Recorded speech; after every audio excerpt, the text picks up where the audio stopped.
Assalamualaikum warahmatullahi wabarakatuh. Halo anak-anak, kembali lagi dengan Bu Leni. Hari ini kita akan belajar tentang fikih mengenai kesempurnaan ibadah haji dan umroh. Pada pertemuan kali ini, kita akan belajar tentang ketentuan ibadah haji. Ketentuan ibadah haji terdapat 6 poin.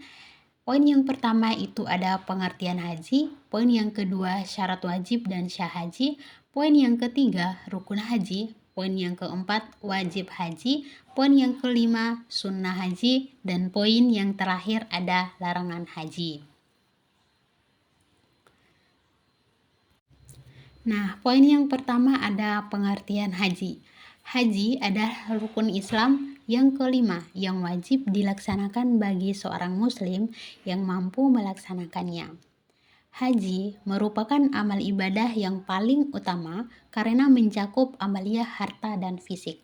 Ibadah haji memang tidak diwajibkan bagi setiap muslim karena ibadah ini memerlukan biaya. Jadi, bagi yang mampu melaksanakan haji itu mendapat pahala, dan yang tidak mampu melaksanakan haji tidak mendapat dosa. Oke, kita lanjut. Yang perlu kalian ketahui, ibadah haji ini telah ada sebelum diutusnya Nabi Muhammad SAW. Ibadah ini diajarkan pertama kali oleh Nabi Ibrahim SAW, Nabi yang pertama kali menerima perintah Allah Subhanahu wa Ta'ala. Akan tetapi, sebagian dari rangkaian ibadah haji pada masa-masa selanjutnya diubah oleh sebagian golongan manusia yang tidak bertanggung jawab, sehingga pelaksanaan tidak sesuai dengan apa yang diajarkan oleh Nabi Ibrahim. Dan kemudian Allah memerintahkan Nabi Muhammad SAW untuk menyempurnakan ibadah tersebut. Dan ibadah haji ini baru diwajibkan kembali pada umat Nabi Muhammad pada tahun ke-6 Hijriah. Ada juga yang menyebutkan pada tahun ke-3 atau ke-5 Hijriah. Selanjutnya ada poin yang kedua, itu tentang syarat wajib dan syah haji.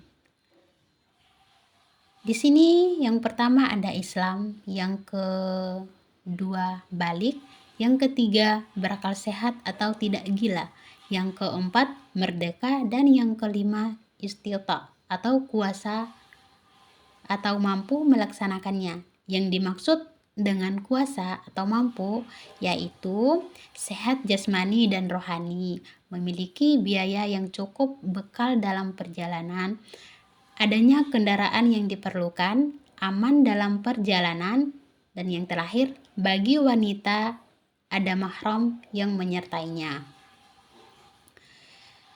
Terus poin yang ketiga itu ada rukun haji. Rukun haji terdapat 6 poin juga. Yang pertama itu ihram, yang kedua wukuf di padang Arafah, yang ketiga hal-hal yang disunahkan ketiga tawaf, yang keempat syai, yang kelima tahallul, dan yang terakhir wajib haji.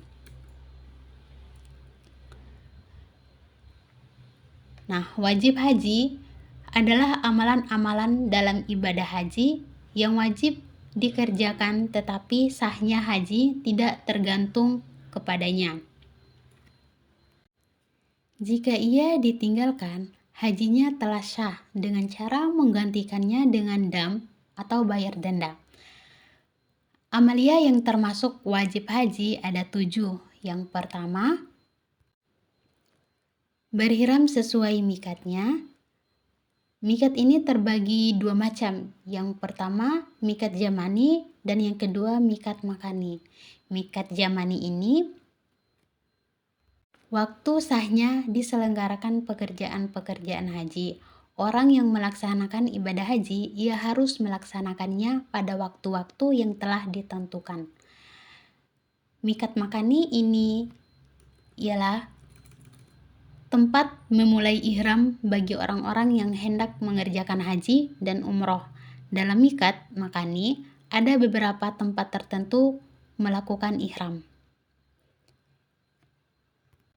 Misalnya bagi orang yang tinggal di Mekah, hendaknya ia ihram di rumahnya masing-masing. Selanjutnya, bagi orang yang datang dari arah Madinah atau sejajar dengan Madinah, mikatnya di Dzulhulaifah atau Bir Ali. Dan yang ketiga, bagi orang yang datang dari arah Syam, Mesir, Maghribi, dan negara-negara yang sejajar dengan daerah tersebut, maka mikatnya di Jufa atau dekat Jufa, yaitu suatu kampung yang bernama Rabik. Selanjutnya ada mabit di Muzdalifah. Yang ketiga ada mabit di Mina. Yang keempat melontar jumlah Aqabah. Yang kelima melontar jumlah ula atau wusta dan Aqabah. Yang keenam menjauhkan diri dari larangan ihram. Dan yang terakhir ada tawaf wada.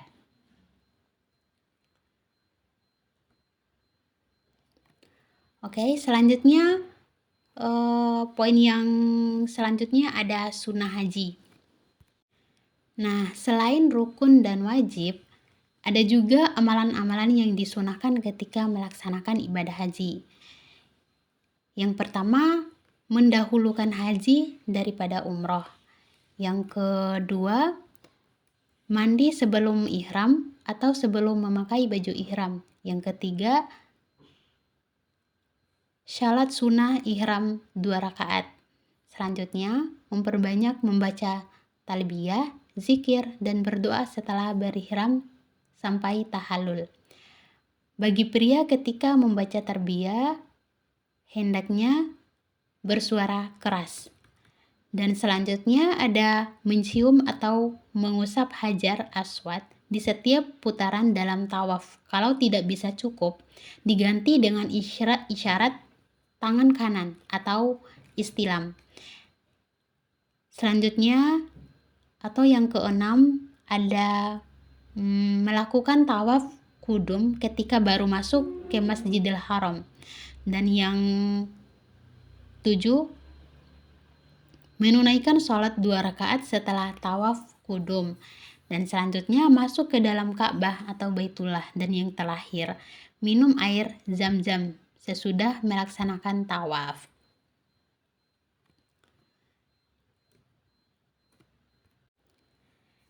Nah, sekarang kita masuk ke poin yang terakhir. Di sini ada larangan haji.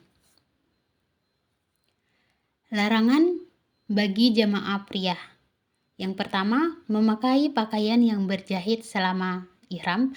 Yang kedua, memakai tutup kepala sewaktu ihram. Yang ketiga, memakai sandal atau sepatu yang menutupi mata kaki sewaktu ihram. Yang kedua, ada larangan bagi jemaah wanita. Di sini ada memakai tutup muka atau cadar. Yang kedua itu memakai sarung tangan. Terus yang ketiga ada larangan bagi jemaah pria dan wanita. Di sini ada memotong dan mencabut kuku.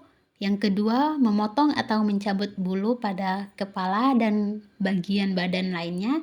Yang ketiga, menyisir rambut kepala dan lain-lain.